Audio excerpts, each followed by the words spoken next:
No one wants to be accused of being racist. And maybe this offseason in the NFL, we saw a kernel of leadership sticking its head out by saying, like, hey, man, I'm not going to play the DEI game. I'm going to hire whatever coach I want, whatever coach I believe in. I'm not going to let Bill Rhoden or Stephen A. Smith or Ryan Clark decide for me who I need to hire. That is a kernel of leadership that's been missing in sports. And that's not me saying, hey, black coaches shouldn't be hired, but that's me saying the color of someone's skin should not determine whether they're hired, whether they're interviewed, whether they're considered. Only their qualifications. But if you look often even college sports and the chaos that we're allowing in college sports, from name, image, and likeness to the transfer portal, the whole deal. It's in complete chaos, and we keep hearing coaches say, hey, man, someone needs to step up and lead. Hey, we need to organize and fix this because we're destroying everything. You know, people like me, it's like the mid-major football that I loved, it's being destroyed. But it's affecting the Power Four. No one can coach these guys. They all live in fear of the players because there's no leadership from the NCAA, from anybody in college sports. Men are afraid to lead. Why are they afraid to lead? Chaos, Game of Thrones, it's a ladder. Chaos is a environment, an atmosphere. It's an arena for corruption. And it's an every man for himself. And how can I make money and how can I profit from this? You're not interested in building anything. And so basically the looting you see at Walmart or some of these other places, it's no different than the looting you see in professional sports, in college sports, in all of these leaderless endeavors we have going on in America. It opens everybody up to corruption, to just worrying about, hey, how much money can I stuff in my pockets? And that's why nothing's getting done in the NCAA. That's why the NBA can't fix its tanking problems because, look, someone needs to stand up and say, you know what? We're going to monitor you throughout the entire season. And every game we think you tank, we're going to fine you, and it'll be just like, what's the deal? If you get so many technical fouls, you get suspended for a game. Yeah, 13. You tank. If we feel like we've watched your 82 NBA game schedule, and we feel like you've tanked 7 of those games, you're eliminated from the draft lottery. Period. Not everybody's going to like it. People will be upset. Hey, we didn't tank this game. We didn't take that game. Blah, blah. But it will eliminate tanking. Again, in the top 13 teams, 14 teams. So we rule that you've tanked, you get the 15th pick in the draft. And if we rule that several teams tanked, whoever's got the worst record and tank will get the 15th pick. Whoever's got the second worst record will get the 16th pick, but you're eliminated from the draft lottery. And then the losingest team that made the playoffs gets entered into the draft lottery. Real consequences. Last point I want to make about the NFL, and I'm sorry, guys, I've rambled longer than I wanted to, TJ and Scap, I'm coming to you. But there was a time, like Roger Goodell was trying to be a real leader. Remember when the NFL had the problem, the crisis with all the players getting arrested during the offseason? Same thing's going on now, but the media just doesn't talk about it. They just ignore it. But if you remember, like 15 years ago, the media was like, hey, Roger Goodell's got to step up and take control. These players are embarrassing the league. They're damaging the brand of the league.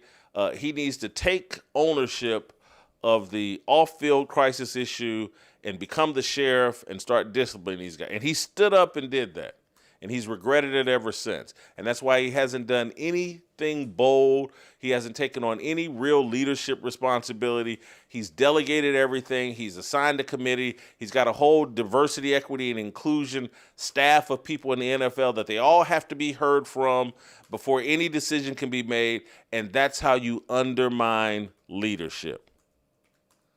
TJ Moe, I thought of you this morning when I was thinking of this because no one has been more critical of white male leadership publicly that I know than you. And that's what I think we see. And I know that some of you might be watching and say, hey, Adam Silver is not white. He's a Jew. No, he's a white Jew. And he's the typical white man in America, afraid to lead. So we'll remove the whole Jewish part out of the conversation. We're just talking about white guys. And there is a fear of leading. The consequences are just too high for you white guys. It's all your fault, TJ. Anyway, your thoughts here.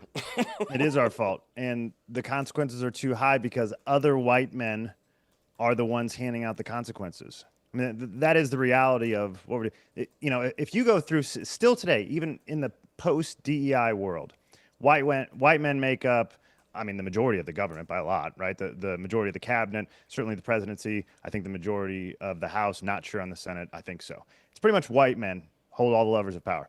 I think they're like 65% of the billionaires themselves. White men have unmatched, unparalleled influence over everything. And instead of doing what our founding fathers did and use their vast wealth to make sure that the future generations had a great place to live and make decisions that were good and right and true for the betterment of everybody else around you, they're doing exactly the opposite. We had George Washington. I was reading through this, I don't know, several months ago. The guy during the Revolutionary War personally funded, at some point we ran out of money. He had a ton of wealth. He refused a salary and personally funded everything and said, well, there's just, I'm old. It's not going to make a whole lot of difference for me. We're either going to have a country or we're not. Benjamin Franklin did a lot of the same thing. There's a guy named Robert Morris that personally funded the entire Revolutionary War. Once we ran out of money, he just funded the whole thing and then spent time in jail owing money to debtors for much of the rest of his life. Like, this is what the rich guys did at the founding of the country. And our rich guys today get on one knee and lock arms with other NFL players and say, please don't take my money or my team. That's what the rich white guys do in America today. So there is such a huge distinction in attitude from the original guys who helped build this country and the guys today who are only holding on for dear life to say, please don't take what I have while I'm still alive, and it'd be nice if I had enough to leave my kids. That's what they're thinking. And so, I don't blame men in general. Jerome Tang is the latest victim, a guy who tried to stand up and do something about it and wasn't allowed to lead, right? You lose your job. People get, there are consequences. Why are there consequences, though? Because the white guys won't stand up. The white guys above them. And there's endless amount of white guys above them that can put their foot down and say, we're not doing this here. But they won't do it because they're scared, too. TJ, fine, Scap, I'm coming to you. But Mick Cronin, to me, is another example of he's frustrated, had enough, disciplined a player, and the entire media jumped on him and criticized him. You're being a bully. And so every time that someone, whether white or black, and Mick Cronin's a white guy, coach at UCLA, but every time someone steps out and tries to lead, tries to draw a line in the sand, the media that's controlled by white men says, nope, can't do that. That's bad. You're a bully. You're the worst human on the planet. Yes, that's exactly right. And what the irony of this whole thing is that in order to get these big positions of leadership, they had to demonstrate the leadership that they're trying to demonstrate now that you won't let them do. In other words, I don't know if that's true anymore. I don't know if you have to demonstrate leadership. For the white guys, it's true. I think the white guys, it's true. They're not handing white guys these jobs. White guys have to be so far and above everybody else to get these jobs. But listen to Mike Cernovich on Twitter. He's been really good on this. We now have 2 full generations, or a generation and a half at least, of white guys that have been passed over for jobs that they've historically been great at. And so To get to these positions of leadership, you had to be incredible leaders. And then when you get to a place that has enough notoriety that there will be criticism from the DEI world, you demonstrate that leadership and then you get punished for it. That is how stupid we are.